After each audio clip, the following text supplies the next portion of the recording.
자, 이제는 드디어 우리 덴마크 청년들을 만나보는 시간을 갖도록 하겠습니다. 자, 들어와 주세요. 이리 들어와 주세요. 한국말을 못 알아듣는데 들어와 주세요. 네, 이쪽으로 이렇게 서 주세요. 네, 네, 서 주세요. 마이크 주시고요. 마이크.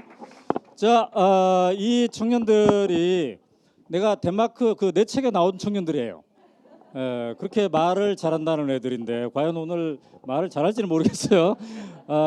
그런데 제가 무려 2달 반 동안 한국에 초청했습니다. 그래서 오마이뉴스에서 이렇게 견학도 하고 한국 사회를 이해시키기 위해서 제가 이 두 사람의 앞으로 매니저 역할을 하게 될 겁니다. 그래서 함부로 연락하면 안 되고요. 저를 통해서 연락을 해야만 이게 됩니다. 자, 이러니까 벌써 또 오마이뉴스 정기 독자 반드시 드려야 되겠다는 생각이 들죠. 아까 내가 보니까 아직도 안 든 사람이 있다는데 귀찮습니다. 매번 10,000원씩 내려면 귀찮으니까 오늘 확실하게 들어주시고 데이트하려면 저를 통해서 연락하시기 바랍니다. 자, 그러면 뭐 단도직입적으로 바로 질문에 들어갈게요. 오늘 통역은 오은별 학생이 통역을 해주도록 하겠습니다. 제가 영어를 상당히 잘하지만 혹시나 잘못 번역한 게 있을까 봐서. 자, 그러면 마이크가 좀 돼 있는데 첫 번째 우리가 하고 싶은 질문은 아까 덴마크에 한 300여 개의 애프터스쿨이 있다고 했어요. 다양하게. 과연 이 학생들은 어떤 종류의 애프터스쿨을 들어갔는지 이렇게 해주시기 바랍니다. 마이크 들고 통역해 주세요. So there are diverse after schools in Denmark, and which kind of after school did you go to? All right, I went to a creative after school where all the subjects were mainly the subjects would be about creative things like music and arts, but the focus was on being democratic and political other than in the subjects. 저는 창의적인 애프터 스쿨에 다녔는데요. 그러니까 거의 모든 수업들이 뮤직이나 음악이나 미술 같은 그런 창의적인 분야를 다루었습니다. 그렇지만 그 애프터 스쿨의 주 목적은 민주적인 시민이 되는 것이었고요. 네, 것이었습니다. Hello. I went to an after school mainly focused on outdoor activities, but they had sort of everything from music to art to textile class. I focused on music and the outdoor activities. 제가 다닌 애프터 스쿨은 외부 활동에 중점을 두는 애프터 스쿨이었고요. 그렇지만 뭐 음악이나 아니면 그 텍스타일이나 그런 수업들도 다 마련이 되어 있었습니다. 그 중에서도 저는 음악 수업에 치중을 하였습니다. So at my after school, it was specific in the sense that it was the only after school in Denmark who had an official political opinion. So this meant that we would be taught in how to be a democratic citizen and how to think critically but they wouldn't propaganda us, so to speak. 제가 다닌 애프터 스쿨은 조금 특이했는데요. 덴마크에 있는 모든 애프터 스쿨 중에서 유일하게 그 정치적 성향이 분명한 그런 애프터 스쿨이었습니다. 사회주의적인 성향을 가지고 있는 애프터 스쿨이었는데요. 그렇다고 해서 뭐 저희에게 뭐 이러한 성향을 가지라고 유도를 하거나 그러지는 않았고 그냥 어떻게 하면은 논리적으로 생각할 수 있는지 그러한 것을 가르쳐 주었습니다. My after school was special because it was a Christian after school, which meant that the boys weren't allowed to visit the girls in the first 3 months of the stay, and also because it had so many different opportunities for their students. 제가 다닌 애프터 스쿨은 기독교적인 애프터 스쿨이었는데요. 그래서 특이했던 점은 처음 3달 동안은 남자들이 여자들을 만나러 가지 못했습니다. So it being a politically active after school, we also we had a student council which had a budget of its own, and we also were allowed to make decisions that affected school life. So, for example, we could change when we had to meet for class, which we did during my year, for example. 또 한 가지 저희 특이했던 점은 학생회라는 것이 있었는데요. 이 학생회는 자기들만의 예산을 가지고 있었습니다. 그리고 학교에 많은 것들을 자기들끼리 주도적으로 이렇게 정할 수가 있었는데 예를 들어서 언제 수업이 시작할 것인지를 학생들이 회의를 통해서 정하고 그때 만날 수 있는 그러한 분위기를 가지고 있었습니다. With it being a Christian after school, that meant that every morning we had to get up at 8 a.m. and have a morning ceremony, which meant that there would be a teacher with a special subject, and we would sing some Christian songs, and then we would go eat breakfast. 또 기독교 애프터스쿨이라서 특이했던 점은 저희는 매일 8시 아침 8시에 일어나서 아침 설교를 듣고 뭐 기독교적인 노래들을 부르고 그 다음에 다 같이 아침을 먹으러 가는 그런 일정을 가지고 있었습니다. 자, 그러면 그거 물어보죠. 그러니까 모든 학생이 다 애프터스쿨을 가는 거 아니에요. 그러니까 통계하면 우리 송순재 교수님 26%라고 하셨고 또 어떤 자료에 보면 36%라고 이렇습니다. 애프터스쿨을 안 간 학생도 있는데 애프터스쿨을 갔기 때문에 어떤 그 장점들을 갖게 되었는지. So not everyone goes to after school, but because you went to after school, which advantages do you think you had?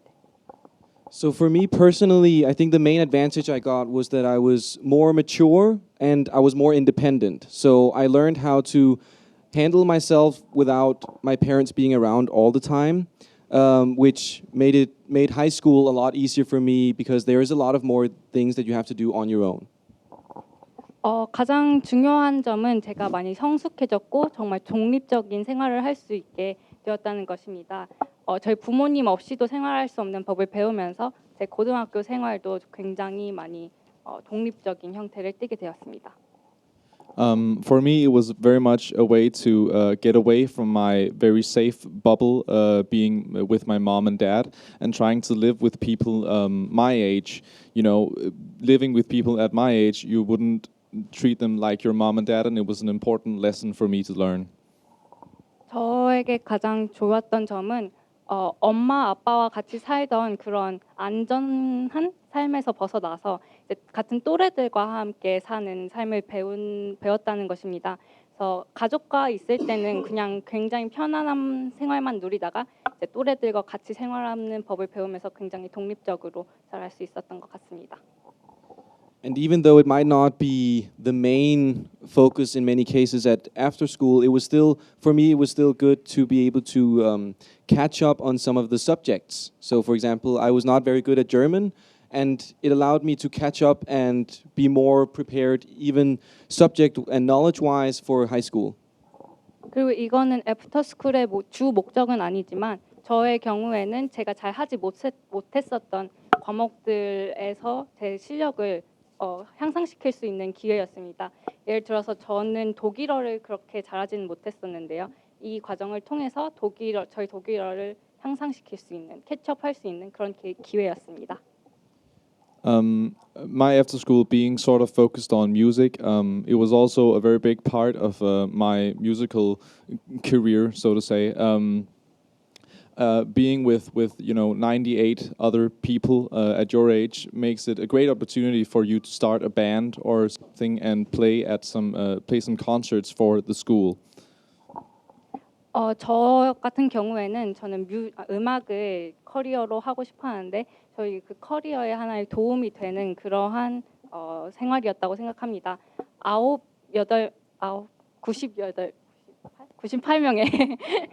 98명의 똑같이 음악을 목표로 하는 친구들과 함께 있다는 것은 많은 밴드를 꾸리거나 그런 여러 가지 활동을 할 수 있었던 기회였습니다. 네, 자 그런데 얘네들이 아니라 요나스입니다. 요나스, 빅터인데 요나스는 그 전 세계 영어 토론대에 나가가지고 비영어권에서 1등한 사람이에요. 그다음에 빅터는 싱어. 그 어려서 3살 때부터인가 노래를 했다고 해요. 물론 저도 3살 때부터 노래하긴 했습니다만. 그래서 그런 특징을 갖고 있는 애들인데 우리나라로 따지면 수시로 대학 가면 잘 갈 수 있겠죠. 아주 잘 갈 수 있어요. 근데 수시로. 근데 고등학교를 졸업한 지 1년 반이 됐는데 아직도 대학을 안 가고 있어요. 도대체 왜 대학을 안 가는지 한번 물어봅시다. Okay, so you guys graduated like a year and a half ago, but you didn't go to university yet. Why is that so? For me, it was mainly because I don't know what I want to study, and then I felt that because it's okay and because it was a possibility, that it would be great for me to go out, travel, try different jobs, and maybe hopefully I'd figure out what I want to do. 저는 아직 사실 뭘 정말 하고 싶은지를 모르고 그리고 그것이 이렇게 많은 기회를 누리고 많은 경험을 하는 것이 괜찮다고 생각을 했기 때문에 이렇게 아직 대학에 가지 않고 있고요. 또 이러한 기회를 통해서 제가 정말 무엇을 하고 싶은지 깨달을 수도 있을 것 같다고 생각을 했습니다. For me, it's because I also don't know what I want to do. And also, my parents told me directly don't use these years that you have now to experience all sorts of different things because you don't have the opportunity to when you're older. 저는 저 또한 요나스처럼 무엇을 정말 제가 하고 싶은지 모르기도 했고 제 부모님이 너는 바로 대학에 가지 말고 너가 가지고 있는 이 시간에 너가 할 수 있는 것, 너가 나이 들면 하지 못하지만 지금 할 수 있는 것을 누려라라고 말씀하셨기 때문에 대학에 아직 가지 않고 있습니다. And I think that a thing to note is that it's very common in Denmark to do these gap years as we're doing, and I think that it's mainly because to do with a mindset that we have in Denmark that it's not about progressing as far as you can, but it's about realizing your own wants, and those can be being a simple garbage man, for example.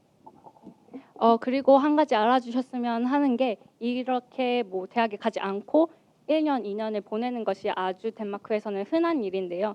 그건 왜냐하면은 덴마크에서는 너가 얼마나 멀리 갈 수 있느냐가 아니라 너가 무엇을 원하느냐가 중요하기 때문입니다. 그리고 너가 무엇을 원하는지는 그냥 쓰레기 청소하는 환경 미화원이 되는 것도 괜찮다고 덴마크에서는 생각을 합니다. And I think that aside from that, it's also important to note that that also allows us to be even more mature than like we gain maturity at after school, but it allows us to be even more mature with these gap years to when we need to choose the even more important decision, the university and what we want to be in our lives. 그리고 애프터스쿨에서도 제가 성숙해질 수 있었지만 이러한 휴식기, 고등학교를 끝나고 있는 1년, 2년 이 시간 동안 더 성숙해질 수 있고 그렇기 때문에 인생에 있어서 더 중요한 결정인 뭐 대학이라든지 앞으로 뭘 하고 살 것이라든지를 잘 결정할 수 있을 거라고 생각을 합니다.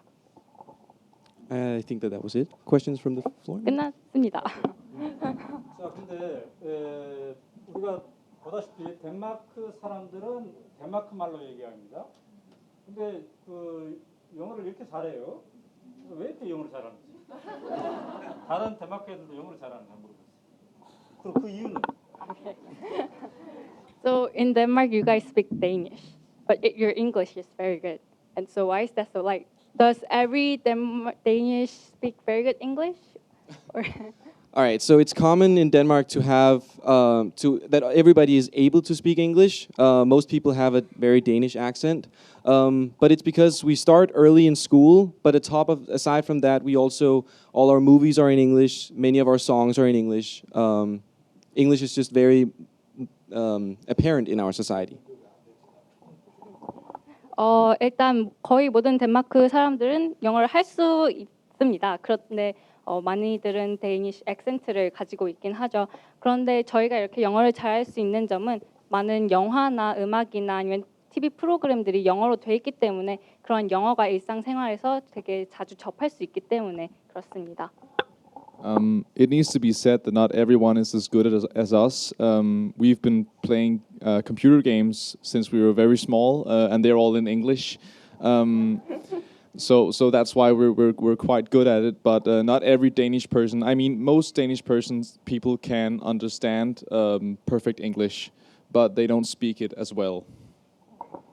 제가 한 가지 말씀드리고 싶은 점은 많은 덴마크 사람들이 영어를 잘 할 수 있긴 하지만 저희만큼은 잘 못하는데요. 그 이유는 저희가 아주 어렸을 때부터 컴퓨터 게임을 이렇게 많이 하고 놀았는데 컴퓨터 게임이 다 영어로 돼 있기 때문입니다. 자, 그런데 말이죠. 제가 그 옛날에 요나스를 가서 인터뷰를 했더니 진짜 말을 잘하더라고요, 얘가. 그래서 원래는 덴마크가 진짜 행복 사회인가에 대해서 토론하기 위해서 얘를 만났는데 토론은 10분 만에 중단하고 대신 너는 왜 이렇게 말을 잘하니? 그걸로 토론했는데 그때 얘기한 것 중에 하나가 우리는 시험을 말하기로 합니다. 그죠? 그러니까 고등학교 시험이 쓰기가 아니라 말하기다고 저는 얘기했는데 그 잠깐 좀 소개해 주라고. 시험이 말하기인가 있었어요. So you once said to him that the test that you take in high school is done in speaking, not like writing or listening. So could you like introduce it? So in Denmark, in high school as well as university, most exams, or that would mean at least half, are done orally, which means that at university it's mostly that you have written an assignment or an essay, and then you defend that essay. But in high school, it's different, which I'll get into. 덴마크에서 이루어지는 시험들 중에 거의 반은 이렇게 말하는 걸로 이루어졌다고 할 수 있는데요. 대학에서는 그게 주로 이제 에세이를 쓰면은 그 에세이를 왜 이런 식으로 썼는지에 대해서 디펜드하는 식으로 되고요. 고등학교에서는 이제 설명해 준다고 합니다. And in high school, it's mainly about being able to explain or like use your curriculum. So you'll get in Danish, for example, you'll get a text and then you have to analyze it, and also you'll have to compare it to a text that you've done earlier during your classes. So it's about being able to use your tools, the tools that you've learned, and compare it to things that you've worked with earlier. 하이스쿨 때 고등학교에서 이루어지는 오랄 테스트는 거의 자기가 무엇을 배웠는지에 대해서 설명을 하고 그것을 다른 전에 배운 것들과 비교하는 데 쓰여집니다. 예를 들어서 뭐 덴마크어를 예로 들자면 덴마크어 그러니까 수업에서 배운 것들을 설명하는 것과 그 전 수업들에서 배운 것들과 지금 배운 것들을 뭐 비교하는 이러한 식으로 시험이 이루어집니다. 그러면은 이제 제가 하는 마지막 질문으로 덴마크가 유엔에서 세계에서 가장 행복한 나라라고 하는데 당신들이 생각할 때도 그러냐? 한 가지씩만 이유를 든다면? So UN says Denmark is the happiest place in the world. Do you agree or not? And if Denmark is really the happiest place in the world, why do you think so? All right, I agree to a large extent, and I think that it's mainly because we in Denmark don't have a lot of stress. We don't have stress when we're trying to get educated because we can take it at our own tempo. We don't have stress trying to be the highest ranking job as we want or as we can. And most importantly, we have a social security net. So even if we lose our job, we don't become homeless. We can still afford food and healthcare and these things. 저는 크게 동의를 하는데요.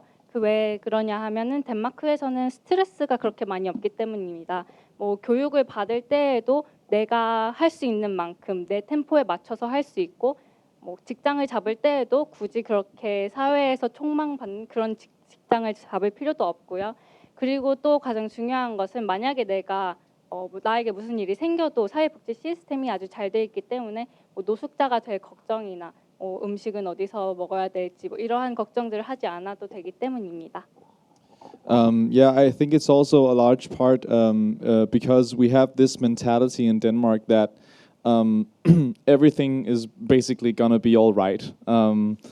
It's a thing. For example, us not going to university, we still think everything's gonna be all right. We're gonna find what we really love in the world, and we're gonna do that for the rest of our lives.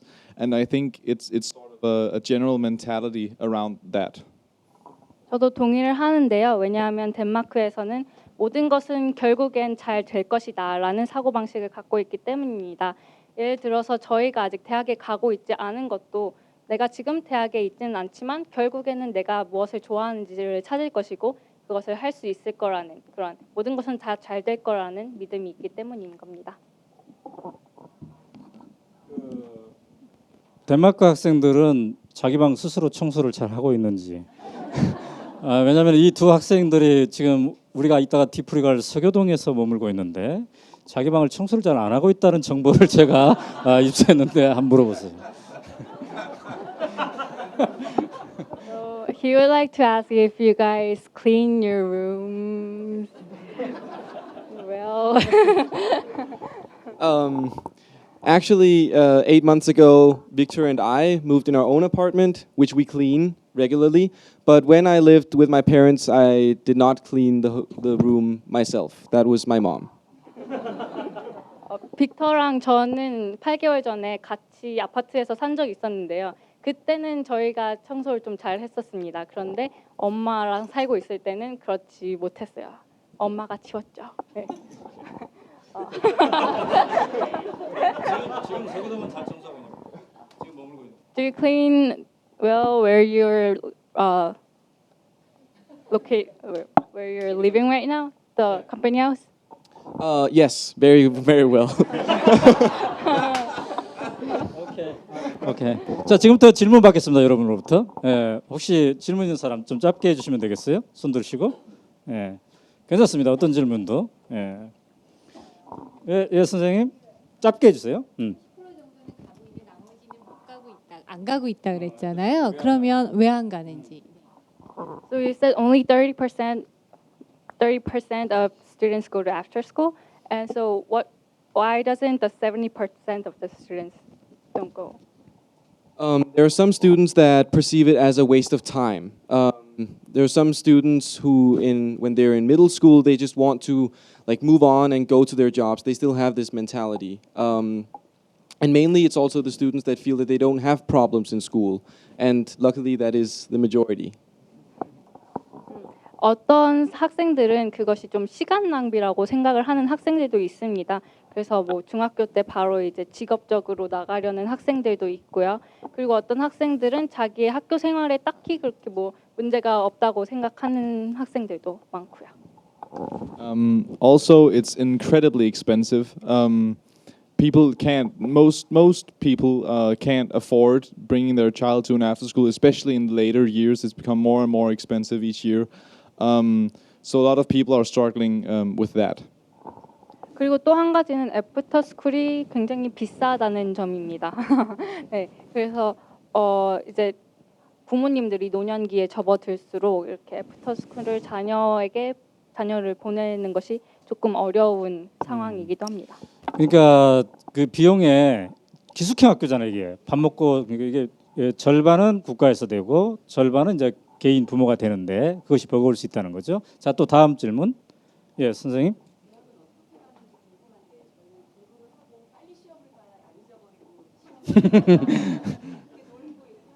오케이. 예. So like in the US, you take SAT. In Korea, you also take kind of an SAT test. How do Denmark students go to university? Because she's worried that if you're like fooling around for like 1 or 2 years, like how do you? So in Denmark, we don't have entrance exams. So us not studying for these years doesn't really matter. What matters for which university we get into is our grades from high school. So it all depends on those. If those aren't high enough, there's another option which depends on your experience. That could be work experience, for example, instead. 덴마크에서는 한국의 수능 같은 그런 시험이 없습니다. 이렇게 입학 시험이 없고요. 그래서 이제 지금 1년, 2년 노는 건 별로 상관이 없고요. 그 대신에 고등학교 때 성적으로 대학에 들어갑니다. 그리고 만약에 고등학교 성적이 좋지 않았다면 뭐 그 다음에 일한 경험이라든가 그런 경험을 가지고 대학에 들어갈 수도 있습니다. 자, 다음 질문. 네. 지금의 북유럽은 블루투비가 만들었다고 그 사람이 유산이라고 생각하거든요. 그분의 그 가르침에 대해서 어떻게 생각하는지. So she thinks the current Denmark is a heritage of Grundtvig thinking. So how do you think about his philosophy?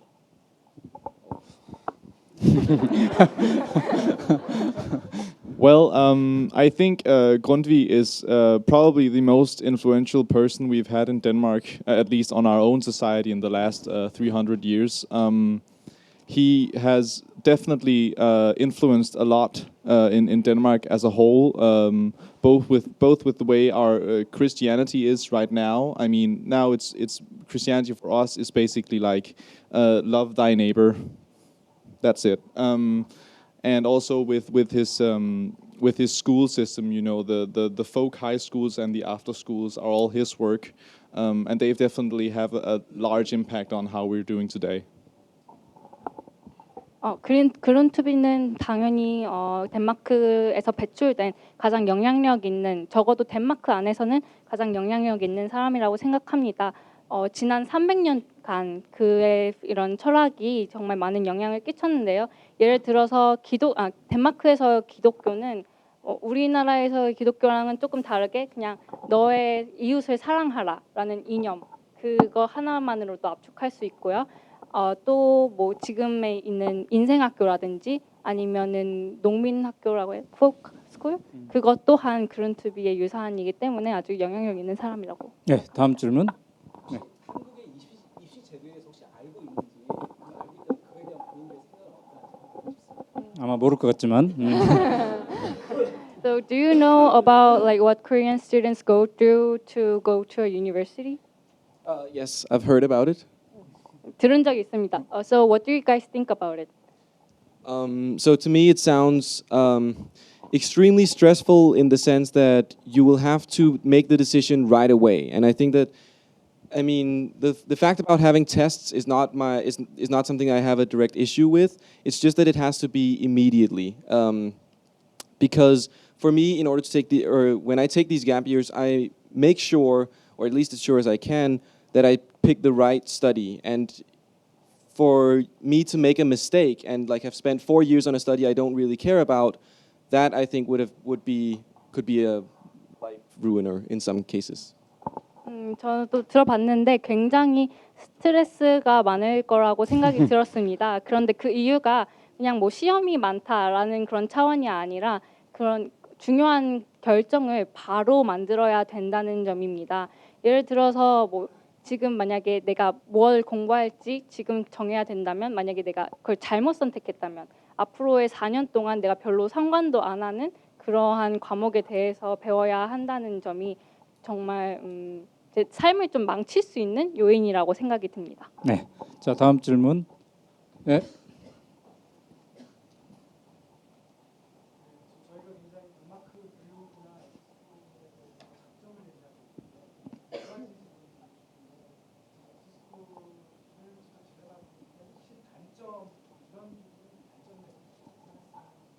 네, 그거 하나 하겠습니다. 단점.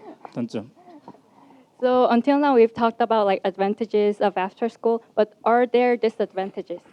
Are there points that you think should be improved?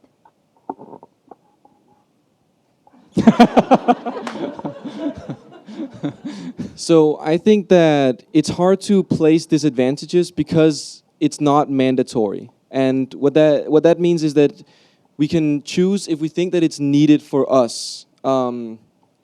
So I can name like some nitpicky things about infrastructure in after schools, but I don't think that's interesting. I think the interesting thing is that it's not mandatory, so you can choose it when it's needed, which means that it has very, very few disadvantages.